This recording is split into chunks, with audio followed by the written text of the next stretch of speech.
This eerie tale comes from a quiet Midwestern town in the 1980s, a place where everyone knew their neighbors, and Christmas was celebrated with joy and tradition.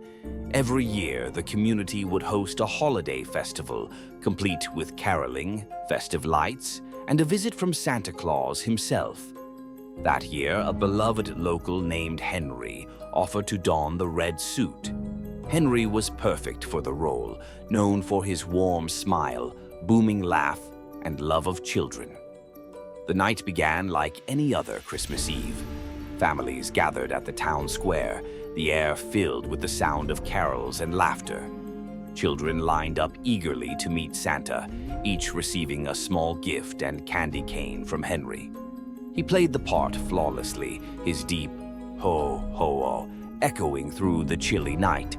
As the evening wound down, Henry had one final task: to personally visit a few homes where families couldn't attend the festival. The Wilson family was one of them, a hard-working couple with 3 young children who had been looking forward to Santa's visit all week. Around 9 p.m., neighbors saw Henry walking up the Wilsons' snow-covered driveway, his sack of gifts slung over his shoulder. He waved cheerfully, his laughter audible even through the cold wind. Inside the house, the children squealed with excitement as they rushed to greet him. But then, something changed.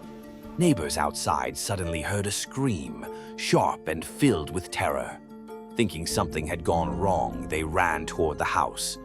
The Wilson parents, visibly shaken, met them at the door, claiming they'd only left the room for a moment to get the camera. When they returned, Santa was gone. Inside, the scene was baffling. The gifts Henry had brought were scattered on the floor. His red Santa hat lay discarded near the fireplace, and his empty Santa suit was crumpled in the corner. But Henry himself? He was nowhere to be found. The children, trembling and clutching each other, could only say one thing: he disappeared into the shadows.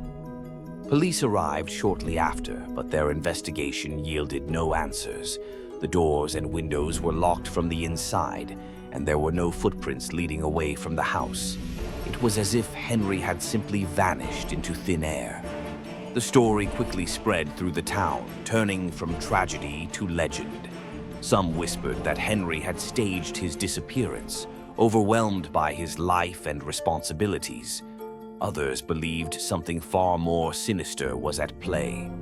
The Wilson children, now adults, have never forgotten that night. They claim the shadows in the living room seemed to move on their own, stretching and writhing as if alive. One of them even recalled a chilling detail: a faint, deep voice whispering, "Come with me," just before Henry vanished.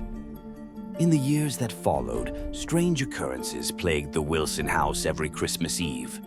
Faint jingling bells could be heard in the dead of night, accompanied by a low, mournful laugh that wasn't quite human.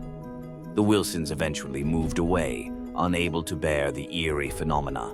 To this day, the mystery of the vanishing Santa remains unsolved. Some say Henry's spirit still lingers, trapped between worlds, while others believe he was taken by something that only reveals itself on the darkest nights of the year. Whatever the truth, one thing is certain: Christmas in that small town has never been the same.